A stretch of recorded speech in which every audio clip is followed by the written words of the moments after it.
La prochaine guerre commerciale mondiale ne se mène pas dans les coulisses des négociations sur les tarifs douaniers ou les semi-conducteurs, mais dans le sol même de l'Afrique. Ibrahim Traoré, à la tête du Burkina Faso, a pris une décision audacieuse: utiliser l'agriculture comme levier stratégique face aux puissances mondiales. Mais comment une nation sans pétrole, sans marine, pourrait-elle rivaliser dans le jeu de la géopolitique mondiale ? Lorsque les terres agricoles deviennent un outil de pouvoir, le monde doit s'attendre à une nouvelle forme de souveraineté, où l'Afrique redéfinit ses propres règles du jeu. Ibrahim Traoré, dans son rôle de leader audacieux du Burkina Faso, a décidé de rompre avec les méthodes traditionnelles de dépendance économique et d'alignement sur les grandes puissances mondiales. En choisissant l'agriculture comme pilier central de sa stratégie, il a transformé ce qui était une nécessité de survie en un levier géopolitique. Cette approche radicale a des implications profondes, non seulement pour l'économie du Burkina Faso, mais aussi pour toute la région de l'Afrique de l'Ouest. Dans un monde où la pénurie alimentaire et les pressions climatiques dictent de plus en plus la stabilité politique, Traoré voit dans la souveraineté alimentaire un moyen de redéfinir la puissance africaine. Mais ce pari audacieux comporte de grands risques. Non seulement il met en jeu l'avenir économique du pays, mais il pourrait également perturber l'équilibre mondial des échanges agricoles. En réponse à ces défis, le Burkina Faso doit prouver que l'agriculture peut être un vecteur de pouvoir plutôt qu'un simple secteur de subsistance. Au début de l'année 2025, un projet discret mais ambitieux a été lancé au Burkina Faso, la première phase de la souveraineté alimentaire. Ce projet, dirigé par Ibrahim Traoré, a été pensé comme une réponse aux crises alimentaires récurrentes et à la dépendance croissante aux importations. Cependant, contrairement aux initiatives agricoles classiques, ce plan ne se contente pas d'améliorer les rendements ou de stabiliser les prix des denrées alimentaires. Il transforme l'agriculture en un atout stratégique majeur. Le pays, sans pétrole ni ressources maritimes, mise sur ses terres pour devenir un acteur incontournable sur le marché mondial. Le plan consistait à convertir plus de 200 000 hectares de terre en plantations de bananes, une culture à haut rendement mais peu exploitée dans la région. Ce projet n'était pas seulement une question de production alimentaire, mais de géopolitique. En contrôlant la chaîne de production alimentaire, le Burkina Faso pourrait en effet négocier son pouvoir dans les discussions économiques mondiales. Pour Traoré, l'agriculture n'était plus simplement un secteur économique, mais une couche stratégique de la défense nationale. Les premières actions ont été discrètes. L'irrigation solaire pour réduire les coûts de production et la création de zones de défense économique agricole pour encourager les déplacés à rejoindre les coopératives agricoles. Mais très rapidement, les résultats ont dépassé les attentes. Les rendements ont été impressionnants et les exportations de bananes ont commencé à rivaliser avec celles des grands producteurs latino-américains, tout en étant proposés à des prix bien inférieurs. Ce n'était que le début d'une transformation radicale. Traoré comprenait que l'agriculture pouvait être un outil puissant de souveraineté, mais aussi un moyen d'attirer l'attention internationale. En transformant l'agriculture en stratégie économique, le Burkina Faso allait désormais jouer un rôle sur la scène mondiale qu'il n'aurait jamais imaginé auparavant. Ibrahim Traoré n'est pas un leader ordinaire. Sa vision pour le Burkina Faso a transformé le pays en un acteur géopolitique en pleine émergence où l'agriculture devient un outil de puissance. En seulement quelques mois, il a orchestré la première phase de la souveraineté bananière visant à en faire une pièce maîtresse du développement économique et de la stratégie nationale. Mais au-delà de la simple production, Traoré a mis en place un modèle où chaque plantation de bananes devient une ressource stratégique, comparable à une réserve d'énergie ou à une ressource minière précieuse. L'un des premiers impacts visibles de cette initiative a été le changement radical dans la vie des populations rurales. Plus de 60 000 familles ont été réinstallées dans des zones agricoles, où elles ont été formées à la culture de la banane et à la gestion de terres irriguées. Ce projet a non seulement permis d'accroître la production agricole, mais a également amélioré l'infrastructure locale, avec la mise en place de systèmes d'irrigation solaire. Ce tournant n'a pas été qu'économique. Il a également eu un impact social majeur, en réintégrant les populations rurales dans le tissu économique du pays. En parallèle, les premières exportations ont commencé à se diriger vers des marchés régionaux et la pression sur les puissances mondiales a commencé à se faire sentir. Le monde a pris note du Burkina Faso, un pays sans grandes ressources naturelles, mais qui, sous la direction de Traoré, a su se réinventer. Les bananes, autrefois une culture de subsistance, étaient désormais perçues comme un outil de pouvoir. Le projet de souveraineté bananière sous la direction d'Ibrahim Traoré a démarré discrètement, mais il a rapidement pris une ampleur inattendue. Dès le début de 2025, le gouvernement a lancé un plan ambitieux visant à développer l'agriculture du Burkina Faso en tant qu'instrument stratégique. Contrairement aux projets agricoles classiques qui visent à répondre aux besoins alimentaires internes, ce plan s'est orienté vers la création d'une industrie agricole à grande échelle axée sur l'exportation. Le Burkina Faso, un pays enclavé sans pétrole, sans accès à la mer et longtemps dépendant des importations alimentaires, a décidé de se libérer de cette dépendance en exploitant ses terres agricoles de manière radicale. La première étape du projet a consisté à réaménager plus de 200 000 hectares de terres agricoles pour y planter des bananes. Ce projet de grande envergure a bénéficié d'un investissement initial d'environ 410 millions de dollars, financé par une combinaison de réserves d'État et de revenus tirés de l'exploitation minière. Ce qui rendait l'initiative particulièrement innovante, c'était l'utilisation de technologies d'irrigation solaire à grande échelle. Ces systèmes solaires ont permis de réduire de 35% les coûts opérationnels par rapport aux méthodes conventionnelles, un gain d'efficacité considérable dans un pays où les ressources sont limitées.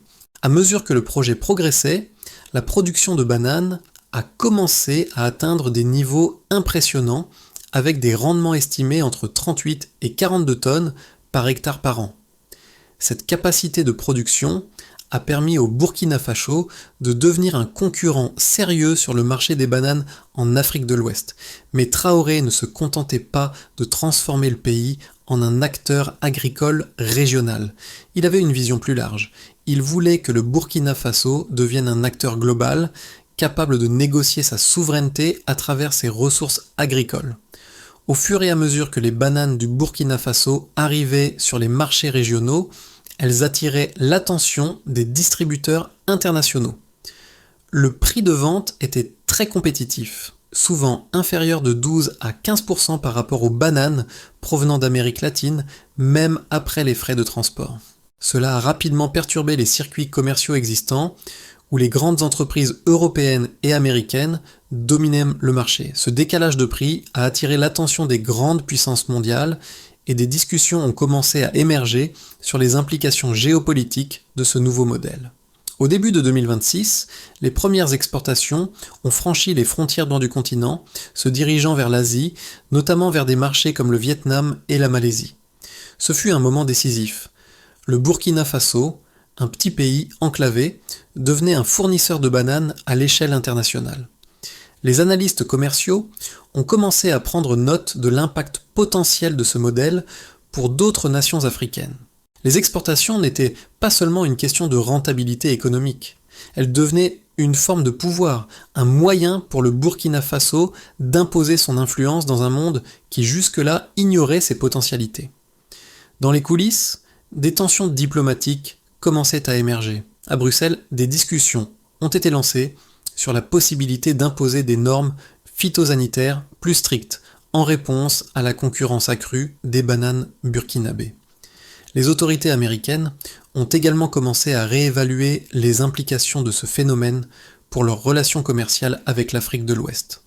Ce qui avait commencé comme une initiative agricole interne était en train de devenir un élément central des débats internationaux sur la souveraineté alimentaire et la géopolitique des ressources. Le message d'Ibrahim Traoré était clair, la souveraineté ne se négocie pas, elle se construit. Le Burkina Faso, grâce à sa stratégie agricole, était en train de redéfinir les règles du jeu. Les résultats du projet de souveraineté bananière sous Ibrahim Traoré sont clairs et mesurables. En termes de production, les rendements ont été impressionnants dès les premières années. Le gouvernement a investi massivement dans des systèmes d'irrigation solaire, ce qui a permis de réduire les coûts d'exploitation tout en augmentant l'efficacité. Selon les données préliminaires du ministère de l'Agriculture, les rendements ont dépassé les attentes initiales, avec une production moyenne estimée entre 38 et 42 tonnes par hectare par an, soit un rendement nettement supérieur à la moyenne mondiale pour les bananes. Cette augmentation de la production a eu un impact immédiat sur les marchés régionaux. En 2025, le Burkina Faso a commencé à exporter ses bananes vers des pays voisins comme le Ghana et la Côte d'Ivoire, mais aussi vers des marchés plus lointains. Le prix de vente des bananes burkinabés était en moyenne 12 à 15% moins cher que celui des producteurs latino-américains, même après les frais de transport. Cette compétitivité des prix a permis au Burkina Faso de s'imposer rapidement sur le marché africain des bananes, perturbant ainsi les circuits commerciaux traditionnels dominés par des entreprises européennes et américaines. Le projet a également généré des bénéfices indirects pour l'économie locale. Plus de 60 000 familles ont été réinstallées dans les zones agricoles pour participer à la production de bananes et la formation professionnelle a permis à ces familles d'améliorer leurs compétences agricoles. Ce programme a également eu des effets positifs sur les communautés locales, notamment à travers la création d'emplois stables et bien rémunérés dans les zones rurales. Entre mi-2025 et fin 2025, le taux de chômage rural a diminué de 27%, marquant ainsi un renversement significatif de la tendance de fuite des populations vers les villes. En termes de chiffres globaux, le projet a nécessité un investissement initial de 410 millions de dollars, une somme considérable qui avait été financée par une combinaison de réserves d'État, de revenus tirés de l'exploitation minière et d'instruments de développement régional au sein de l'Alliance pour l'énergie. Cet investissement a permis de créer une infrastructure agricole moderne avec des zones de défense économique agricole et des coopératives où les familles agricoles ont pu accéder à des terres, des ressources et des prix d'achat garantis par l'État. Le coût total des infrastructures de production, y compris les systèmes d'irrigation solaire, a été estimé à 35%, inférieur à celui des modèles conventionnels. Les résultats du projet ne se limitent pas à la production de bananes. En 2026, le gouvernement burkinabé a commencé à planifier l'expansion du projet avec une deuxième phase, visant à étendre la culture de la banane sur 200 000 hectares supplémentaires. Le succès de cette initiative montre que l'agriculture peut être un levier puissant dans un monde où les ressources alimentaires deviennent de plus en plus stratégiques. Le projet de souveraineté bananière du Burkina Faso, sous la direction d'Ibrahim Traoré, a suscité un certain nombre de débats parmi les analystes et les experts. D'un côté, certains soutiennent que l'initiative agricole est un modèle à suivre pour les pays africains qui cherchent à renforcer leur souveraineté et à réduire leur dépendance aux puissances étrangères. Selon ces experts, l'agriculture, bien qu'historiquement perçue comme une simple activité économique, peut devenir une véritable arme géopolitique. En contrôlant les ressources alimentaires, le Burkina Faso a non seulement amélioré ses conditions économiques internes, mais il a également acquis une forme de pouvoir stratégique. Le modèle développé par Traoré est donc perçu comme une manière novatrice de transformer les défis économiques en atout de pouvoir, en créant une chaîne d'approvisionnement alimentaire indépendante. Cependant, d'autres critiques pointent les risques associés à une telle stratégie. Ils soulignent que l'agriculture n'est pas à l'abri des fluctuations du marché mondial. Bien que les prix des bananes de Burkinabé soient actuellement compétitifs, il est possible que cette compétitivité soit temporaire si d'autres pays producteurs augmentent leur capacité de production ou si de nouvelles normes phytosanitaires sont mises en place, ce qui pourrait entraîner une hausse des coûts. En outre, la dépendance croissante du pays vis-à-vis d'une seule culture pourrait poser un problème de diversification à long terme. Si le marché des bananes venait à se contracter ou à se saturer, l'économie burkinabé pourrait se retrouver vulnérable. Un autre argument avancé par les détracteurs concerne la gestion des ressources en eau. Bien que le projet d'irrigation solaire ait permis de réduire les coûts de production, certains experts environnementaux soulignent que l'irrigation à grande échelle pourrait épuiser les ressources en eau souterraine, en particulier dans les zones arides du pays. De plus, les grands projets agricoles, comme celui-ci, peuvent parfois entraîner des déséquilibres dans les écosystèmes locaux, notamment à travers la déforestation ou la réduction de la biodiversité. Toutefois, malgré ces critiques, la stratégie de Traoré semble déjà avoir eu des effets positifs sur l'économie locale, avec une augmentation significative des emplois dans les zones rurales et une réduction de la dépendance alimentaire. Le modèle burkinabé pourrait bien constituer un précédent pour d'autres pays africains qui cherchent à transformer leurs ressources agricoles en atouts stratégiques. Le tournant majeur du projet de souveraineté bananière a eu lieu en janvier 2026, lorsque la stratégie agricole de Burkina Faso a cessé d'être une simple initiative économique pour devenir un véritable symbole de puissance. Ibrahim Traoré a révélé que la phase 2 du projet, qui visait à doubler la superficie cultivée, serait lancée sans délai. Ce n'était plus seulement une question de production alimentaire, mais de redéfinition des rapports de force. Le Burkina Faso, un pays enclavé, sans ressources naturelles majeures, était en train de devenir un acteur central dans la diplomatie alimentaire mondiale. Mais la réaction internationale à cette expansion a été immédiate et divisée. Les États-Unis et l'Union européenne ont exprimé des préoccupations, suggérant que cette initiative pourrait perturber les marchés mondiaux et remettre en cause les relations commerciales traditionnelles. En revanche, des nations comme la Chine et l'Inde ont vu dans cette démarche une opportunité d'élargir leur partenariat en Afrique, offrant des infrastructures et des logistiques pour soutenir l'exportation burkinabé. Les chiffres témoignaient du succès. Une production en forte hausse, une réduction des coûts et des marchés d'exportation émergents. Mais la question centrale restait: qu'allait-il advenir de ce modèle si l'Afrique choisissait de suivre l'exemple du Burkina Faso ? La mise en œuvre du projet de souveraineté bananière a eu des répercussions qui ont dépassé de loin les frontières du Burkina Faso. Dès 2025, les premières exportations de bananes ont commencé à se frayer un chemin vers les marchés régionaux, bouleversant l'équilibre des échanges agricoles. Le Burkina Faso, autrefois marginalisé sur la scène économique mondiale, se trouvait maintenant en concurrence directe avec des géants producteurs de bananes comme l'Équateur et la Colombie. Le prix compétitif des bananes burkinabées, 12 à 15% inférieur à celui des producteurs latino-américains, a attiré l'attention des distributeurs du monde entier. Mais les effets ne se sont pas limités à l'économie agricole. Les communautés rurales ont été profondément transformées par ce projet. Plus de 60 000 familles ont été réinstallées dans des zones agricoles dédiées, bénéficiant d'une formation technique et de nouvelles opportunités économiques. Ce changement a permis de redynamiser les zones rurales, auparavant caractérisées par un exode massif vers les villes, et de créer des milliers d'emplois stables. Selon les dernières données disponibles, le taux de chômage dans les zones rurales a diminué de 27% entre 2025 et 2026. Un signe clair que l'agriculture, lorsqu'elle est transformée en une industrie stratégique, peut avoir un impact profond sur la vie des habitants. Sur le plan géopolitique, les implications ont été tout aussi frappantes.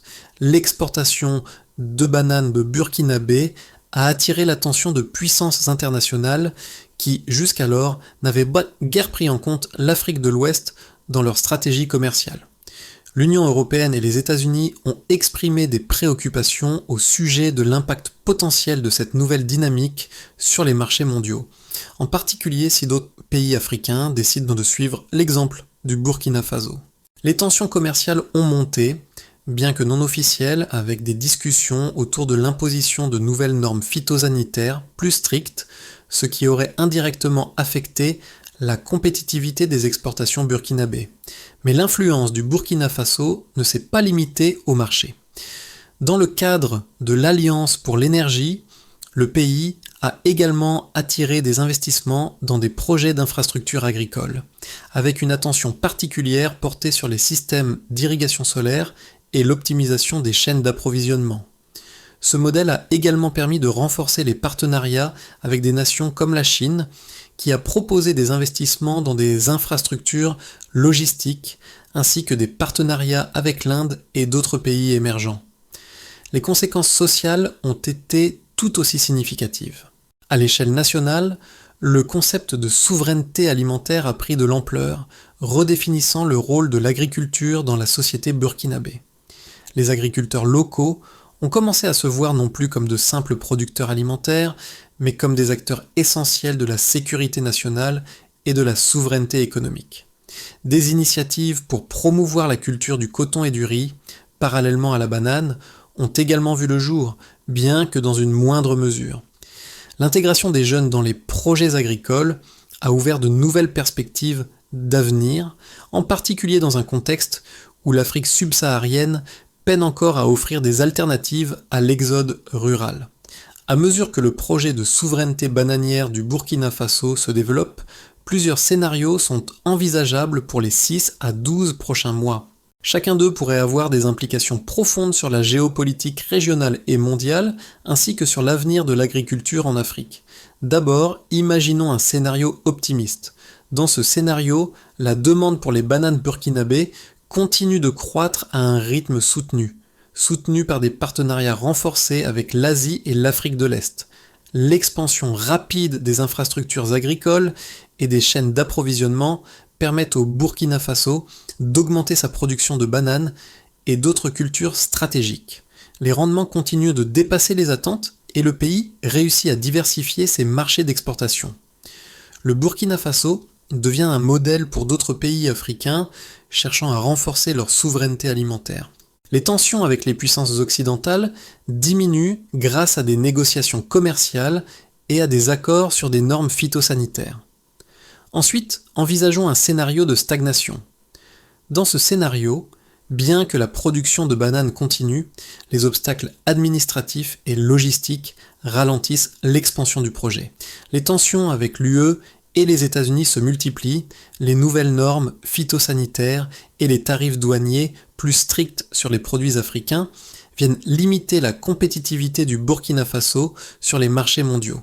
L'effet de levier géopolitique du projet est également limité, car les autres pays africains ne suivent pas l'exemple du Burkina Faso, en raison de l'incertitude économique et des risques environnementaux. Les critiques sur l'impact environnemental de l'agriculture à grande échelle deviennent de plus en plus fortes. Enfin, considérons un scénario pessimiste.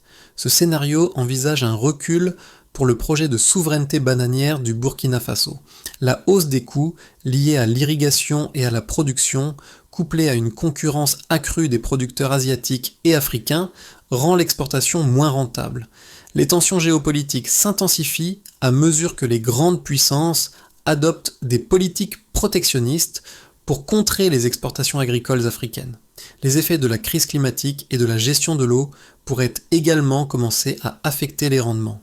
En conséquence, l'économie du Burkina Faso serait confrontée à des défis majeurs avec des effets négatifs sur les communautés rurales qui dépendent de ce modèle agricole pour leur subsistance. Le projet de souveraineté bananière ne concerne pas seulement le Burkina Faso ou l'Afrique de l'Ouest, mais il touche également chacun d'entre nous, peu importe où nous vivons dans le monde.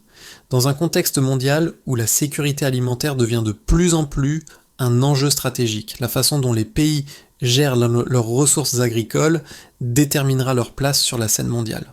L'exemple du Burkina Faso, qui transforme ses terres agricoles en un levier géopolitique, peut être vu comme un modèle de résilience pour d'autres pays africains, mais aussi comme un avertissement pour les nations qui dépendent des chaînes d'approvisionnement mondiales. Ce projet soulève des questions fondamentales sur la manière dont nous percevons la souveraineté et le pouvoir. À une époque où de nombreux pays sont encore pris dans le piège de la dépendance économique et alimentaire, le Burkina Faso montre qu'il est possible de se libérer de cette dynamique en adoptant des stratégies agricoles innovantes. Cela nous pousse à réfléchir à la manière dont nous pouvons, à notre échelle, utiliser nos ressources pour renforcer notre autonomie, que ce soit au niveau personnel, communautaire ou national. En tant que spectateurs de cette évolution, nous devons aussi nous demander qu'est-ce que cela signifie pour nous lorsque des nations comme le Burkina Faso, historiquement marginalisées, commencent à redéfinir les règles du jeu économique et géopolitique. Cela remet en question non seulement l'ordre mondial actuel, mais aussi notre compréhension du pouvoir dans le XXIe siècle. Le succès du projet de souveraineté bananière ne se limite pas à la production de bananes ou à l'amélioration des conditions économiques au Burkina Faso. Il repose sur une série de décisions stratégiques et de mises en œuvre pragmatiques qui pourraient servir de modèle pour d'autres nations africaines. Toutefois, pour que ce modèle se pérennise et se développe à l'échelle régionale et mondiale, Plusieurs étapes doivent être franchies. Premièrement, l'expansion de l'infrastructure agricole doit continuer. Cela inclut la création de nouvelles zones de culture, mais aussi l'extension des systèmes d'irrigation solaire à plus grande échelle pour garantir des rendements constants et durables. L'intégration de technologies agricoles modernes, telles que les drones pour la surveillance des cultures ou les systèmes de gestion de l'eau, sera cruciale pour optimiser l'efficacité. Deuxièmement, le renforcement des partenariats internationaux et régionaux est essentiel. Le Burkina Faso doit consolider ses relations commerciales avec les pays voisins et les grandes puissances économiques, tout en explorant de nouveaux marchés en Asie et en Afrique de l'Est. Ce réseau commercial croissant permettra non seulement d'assurer une demande constante pour les produits agricoles burkinabés, mais aussi de renforcer son influence diplomatique. Troisièmement, la diversification des cultures agricoles est une priorité. Bien que les bananes soient actuellement un pilier, il est important que le Burkina Faso diversifie ses ressources agricoles pour minimiser les risques économiques liés à une dépendance excessive d'une seule culture. L'introduction de cultures complémentaires comme le riz ou le coton pourrait permettre de sécuriser davantage les rendements et de renforcer la résilience face aux chocs climatiques. Enfin, l'investissement dans le capital humain est indispensable.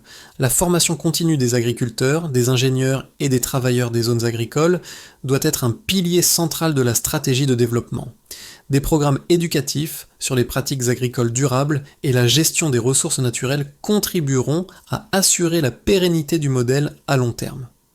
Le projet de souveraineté bananière sous Ibrahim Traoré a révélé une vérité fondamentale. La véritable indépendance ne vient pas seulement de l'autosuffisance, mais de la capacité à transformer ses ressources en pouvoir stratégique. À travers cette initiative, le Burkina Faso a non seulement redéfini sa place sur la scène mondiale, mais a aussi montré que même les pays les plus modestes peuvent se réinventer et défier l'ordre établi.